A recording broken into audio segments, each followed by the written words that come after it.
Hello मित्रों, नमस्कार, जय हिंद। कैसे हो आप सब। मैं विवेक उपाध्याय यूपी पुलिस और एसएससी जीडी दोनों में सिलेक्टेड हूँ। आज हम यूपी पुलिस के रीजनिंग के ऊपर चर्चा करने वाले हैं कि हमारी रीजनिंग की स्ट्रेटजी क्या होनी चाहिए जिससे हम एग्ज़ाम में एक बेहतर स्कोर करके आ पाएँ। और आज हम इस पर भी चर्चा करने वाले हैं कि कौन कौन से चैप्टर से कितने क्वेश्चन बनते हैं, हम एग्ज़ाम सेंटर में क्या क्या गलतियाँ करते हैं जिससे हमारा स्कोर एक बेहतर स्कोर नहीं हो पाता। तो चलिए शुरू करते हैं। सबसे पहले बात की जाए रीजनिंग की, तो आपको पता है रीजनिंग में 54 से 55 क्वेश्चन बनते हैं। और अगर आपको एक बेहतर स्कोर करना है तो कम से कम इसमें से 50 प्लस आपका टारगेट होना चाहिए कि हमें 50 प्लस करना है। और अगर आपने 50 प्लस कर दिया तो फिर और सब्जेक्ट अगर थोड़ा बहुत डिसबैलेंस भी हो जाएगा तो भी आपका सिलेक्शन हो जाएगा।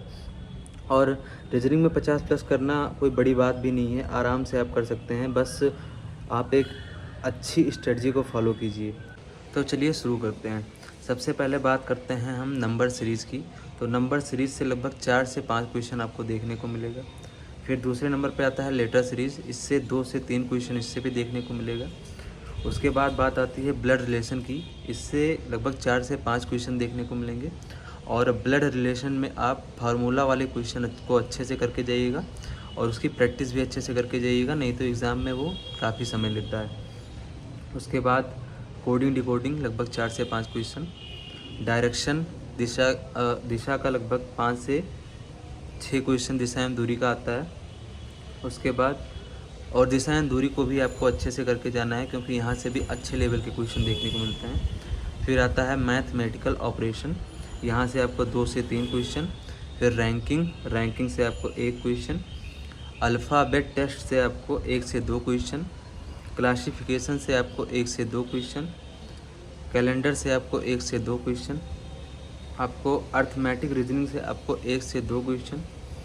डाइस से आपको 1 से 2 क्वेश्चन। क्यूब से आपको लगभग 1 क्वेश्चन। और कथन एवं निष्कर्ष से आपको 2 क्वेश्चन। आप ये 2 कथन और 3 निष्कर्षों वाला लगभग क्वेश्चन ज़्यादा देखने को मिलता है, अभी ट्रेंड में वही है, तो आप उन क्वेश्चनों की प्रैक्टिस अच्छे से करके जाइएगा। उसके बाद एनालॉजी का 2 से 3 क्वेश्चन। फिर बात आती है मिसिंग नंबर की, तो मिसिंग नंबर का लगभग 2 से 3 क्वेश्चन। और मिसिंग नंबर को आपको बहुत ही अच्छे से करके जाना है क्योंकि मिसिंग नंबर के क्वेश्चन ज़्यादातर एग्ज़ाम में नहीं हो पाते हैं। फिर बात करते हैं वेन डायग्राम की, वेन डायग्राम से 1 से 2 क्वेश्चन। क्लॉक से लगभग आपको शायद देखने को भी ना मिले, लेकिन 1 क्वेश्चन शायद मिल जाए। फिर सीटिंग अरेंजमेंट से आपको 2 से 3 क्वेश्चन। फिगर फॉर्मेशन से आपको 1 क्वेश्चन। मिरर इमेज से आपको 1 क्वेश्चन। फिगर सीरीज से आपको 1 से 2 क्वेश्चन। फिगर क्लासिफिकेशन से 1 क्वेश्चन। फिगर कंप्लीशन से 1 से 2 क्वेश्चन। फिगर काउंटिंग से 2 क्वेश्चन। लगभग इतने ही क्वेश्चंस आते हैं आपके एग्ज़ाम में। आपको लगभग 54 से 55 क्वेश्चन आपको देखने को मिलेगा। आपका टारगेट ये होना चाहिए कि इस 54 से 55 से मैं कम से कम 50 प्लस का स्कोर करूं। और अगर आपने 50 प्लस का स्कोर कर दिया तो आप एक बेहतर स्कोर करो। तो अभी हमारी बात हुई कि कौन से चैप्टर से कितने क्वेश्चंस आते हैं। अब हम बात इस पर करने वाले हैं कि कौन कौन से ऐसे चैप्टर्स हैं जिनसे मोस्ट प्रोबेबली क्वेश्चन गलत ही हो जाते हैं। तो अभी हम उन 5 से 6 चैप्टर्स का नाम बताएंगे और आप इन 5 से 6 चैप्टर्स के कम से कम 50-50, 100-100 क्वेश्चंस आप अच्छे से प्रैक्टिस करके जाइएगा। यही चैप्टर्स हैं जो एग्ज़ाम सेंटर में आपका टाइम भी ज़्यादा खपत करेंगे। तो आप अपने टाइम को बचा के थोड़ा इन चैप्टर्स के अगर आपको क्वेश्चन नहीं बन पाएंगे तो आप कम से कम आप इन क्वेश्चन को स्किप करके आप दूसरा क्वेश्चन कर लीजिएगा। उसके बाद लास्ट में इन चैप्टर्स के क्वेश्चंस को कीजिएगा। सबसे पहले बात करते हैं मिसिंग नंबर की। तो मिसिंग नंबर का आपको पता ही है, अगर आपका लग गया तो लग गया, नहीं तो वो काफ़ी टाइम खाता है। तो अगर आपका एक झटके में लग गया तो ठीक है, नहीं तो आप इसको छोड़ करके बाद में लगाइएगा। उसके बाद बात करते हैं कोडिंग डिकोडिंग की। कोडिंग डिकोडिंग से भी क्वेश्चन फंस जाते हैं कभी कभी। और फिर एनालॉजी से भी एक बार प्रैक्टिस करके जाइएगा। डायरेक्शन एंड डिस्टेंस, यहाँ से भी अगर सीधा क्वेश्चन दे दिया तो ठीक है, नहीं तो अगर थोड़ा उल्टा फुल्टा दे देता है, एग्ज़ाम सेंटर में थोड़ा प्रेशर भी होता है, आपको सबको पता है, तो उस प्रेशर के कारण डायरेक्शन एंड डिस्टेंस के भी क्वेश्चन नहीं हो पाते हैं हमसे, और ये भी आप अच्छे से करके जाइएगा। फिर बात आती है क्लासिफिकेशन, ये भी आप अच्छे से कर जाइएगा। और फिर सीटिंग अरेंजमेंट को भी आपको एक बार अच्छे से प्रैक्टिस करके जाना होगा। और फिर बात आती है ब्लड रिलेशन में फार्मूला बेस्ड क्वेश्चन की, क्योंकि फार्मूला बेस्ड क्वेश्चन बहुत ज़्यादा टाइम खाते हैं। तो आप ऐसा करिएगा कि जहाँ तक हो सके तो आप इन सब चैप्टर्स को लास्ट में ही करिएगा। बात करते हैं स्ट्रेटजी की कि आपकी स्ट्रेटजी क्या होनी चाहिए।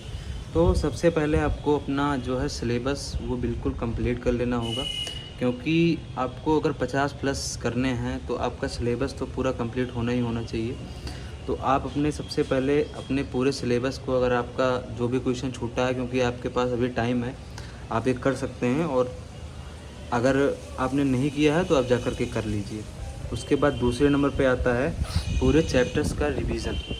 मतलब अगर आपने बहुत पहले किया था पूरा अपना सिलेबस कंप्लीट, तो आप एक बार अपने पूरे चैप्टर्स का रिवीजन कर लीजिए। आपको यूट्यूब पे लगभग काफ़ी सर लोगों ने करा रखा है, आप वहाँ से कर सकते हैं। संदीप सर से कर सकते हैं, राहुल शर्मा सर से कर सकते हैं, या आपको जो भी समझ में आए टीचर्स, आप उनसे कर सकते हैं। तो आपको पूरे चैप्टर्स का रिवीजन कर लेना है।